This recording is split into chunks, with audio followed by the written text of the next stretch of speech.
Call me an idiot, but the start of the year has been a bit quiet for me personally on the Switch. Yeah, there's been Pokemon and stuff like that, but let's be real, we rarely cover the massive games here these days, and so in light of this quiet period, I put up a vote to our YouTube members and asked them which game in my backlog that I should review.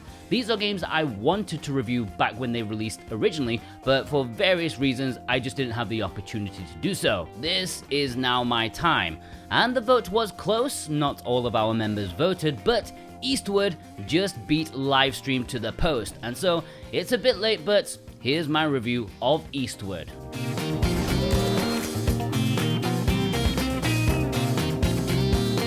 If you want to take part in future votes on these kind of games, then be sure to join our YouTube memberships. The voting is available for just the lowest tier. You can click the button below. I plan to make another poll with slightly different options soon after this video is released.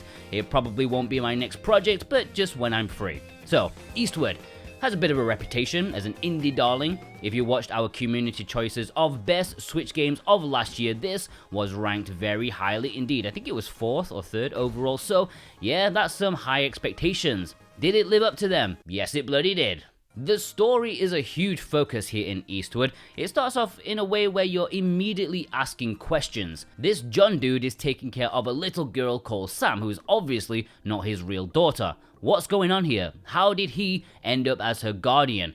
You're living in this shanty underground town that heavily reminded me of the slums in Final Fantasy VII. You're asking why? Why are they underground and not the world above? So many questions so early on, and it hooks you in straight away.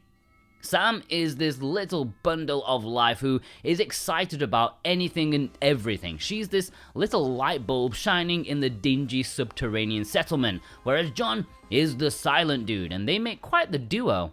Sam dreams of seeing the blue skies and green grass above, although the inhabitants down here are afraid of the surface. But after getting on the bad side of the authorities, they are banished to the surface, which actually seems beautiful. They've been lied to their whole life, it seems. Or were they? Because despite the pristine beauty of the land above, there's something very darkly and sinister that threatens humanity. While there are plenty of gameplay elements that I'm going to talk about very soon, Eastward loves its story. It loves its characters and its plot, its cutscenes and dialogue, and it wants you to love them too, which I very, very much did. Now, I almost always go into my reviews completely blind of other opinions. I feel it's not a good idea to see what the hive is thinking, but you know, since I never had the chance to review this back then, I've seen a lot of opinions about it, whether I wanted to or not.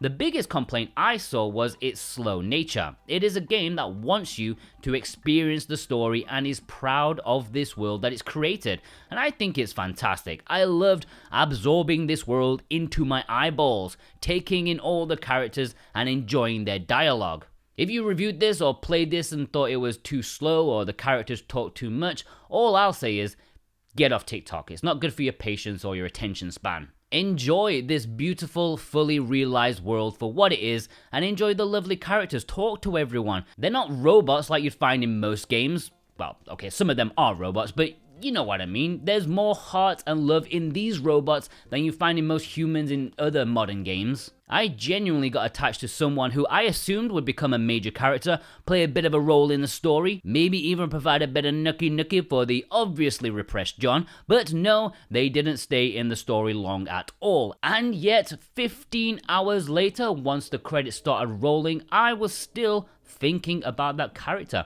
and all the other characters I met along the way. This is a very nice set of characters here. I really appreciated what this story was trying to do. Really lovable characters with dollops of humor. God, it is actually funny. This game is not afraid to go dark either. Like, really, really dark and weird. In fact, around the halfway mark, I was really surprised where the plot went. I was not expecting this kind of story at all. And yes, don't worry, there is gameplay, plenty of it interspersed between the long cutscenes. What we have here is basically a top-down Zelda-style game. In fact, had it been released before I made the best Zelda likes on Switch video, this most certainly would have been on the list and probably been the highest recommended of the lot of them. While you can switch between both John and Sam during the dungeon and battle segments, John will be your main combatant. He's armed with his trusty frying pan to whack enemies to death with, but along the way he'll acquire a small set of extra weapons and tools to enhance his murdering capabilities. You get a gun, a bomb, and yes, a flamethrower. That's always an additional point to the review score no matter what the game is. And you can upgrade it to make it a blue flame, because as we all well know from our science lessons at school, yellow flame means hot, blue flame means badass. It's only a small variety of tools, but you'll be using them a lot as you'll find that different enemies are easier to tackle with different stuff. And as I mentioned, you can take control of Sam too, who's not exactly down with murdering animals as John is, but she can help out by stunning them with an energy beam, which I found very useful to switch to John and then murder them. Switching between them seamlessly made battles feel very kinetic. I mean, yeah, you could just face every battle with just your frying pan and nothing else, but that would be tedious, boring, and lacks any sort of imagination to make your life easier and more fun. So these two, they make a fine duo, but in that regard it can be a bit of a double-edged sword, since when both characters are following each other in battle, even the one who's not currently being controlled can take a hit, meaning that you have a hitbox larger than your mama's rear end. I saw this as a big complaint from many people. Not your mama's arse, the hitbox. But you actually don't have to take them both into battle if you don't want to. You can separate the two beforehand if you think it's gonna get a little bit tasty with too many enemies about. You can leave Sam outside the door and stroll in with John, flamethrower firmly equipped. Bosh.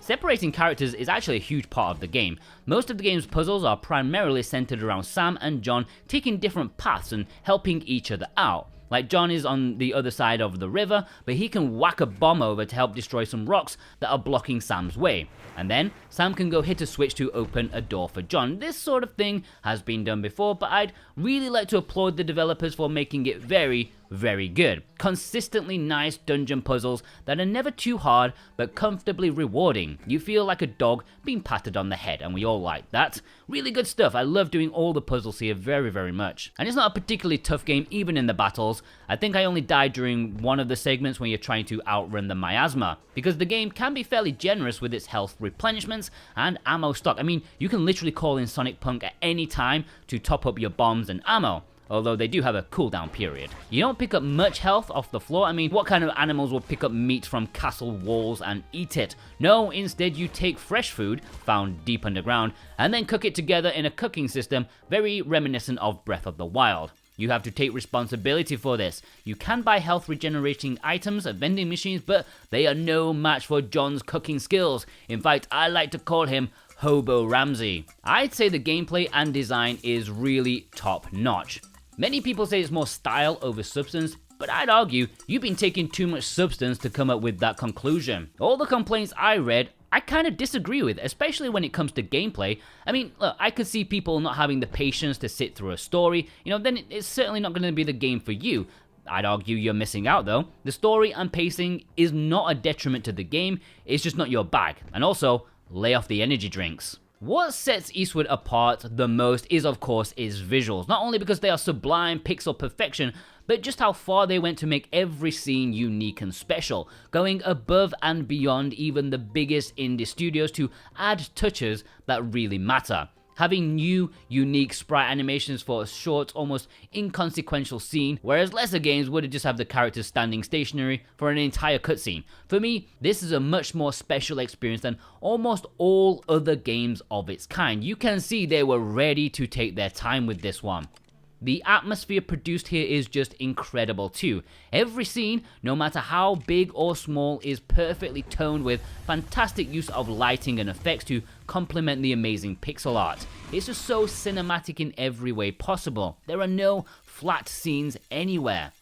And the music is also pretty fantastic. It completes the whole package. And while there are plenty of standout tracks that you'll hear while playing yourself, I do want to give a shout out to the cooking song, which makes you get out your pots and pans and start playing along.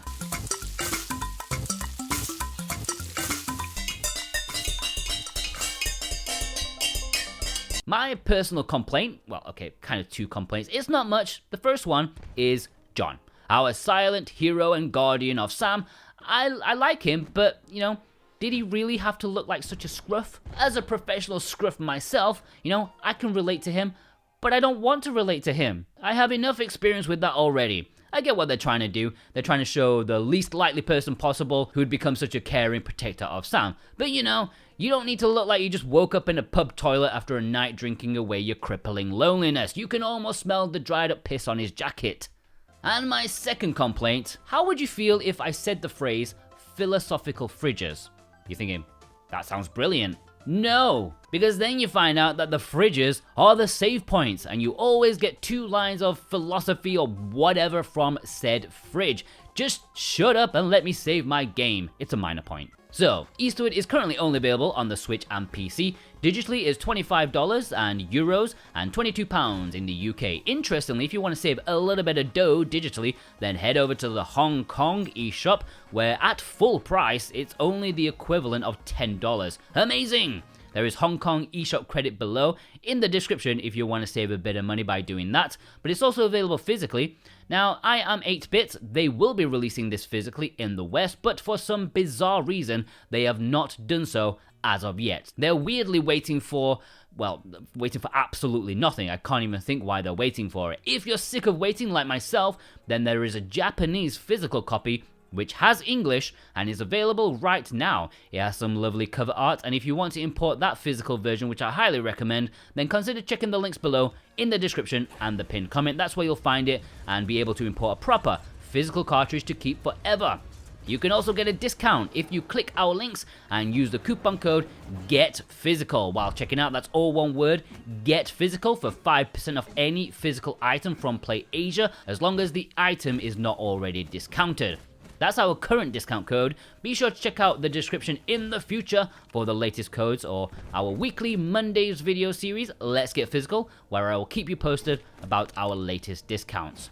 Overall, Eastward, for me, definitely lived up to its reception from you guys. It was very high on our community Switch games of the year last year, and I completely agree. What a fantastic, charming, well put together game this is. If you need some top-down Zelda gameplay with really good story, then this is perfect. I love almost every aspect of it. The action is compelling as you fight off the enemies. The puzzles are never mind-bending, but give you a big sense of satisfaction as you complete them. The characters are lovely, even the piss-stained John. Yes, if you have the attention span of a hamster and don't enjoy the world created here, well then you're a monster. But regardless, you may not appreciate it as much as myself and more cultured people out there. It's a 9.5 from me.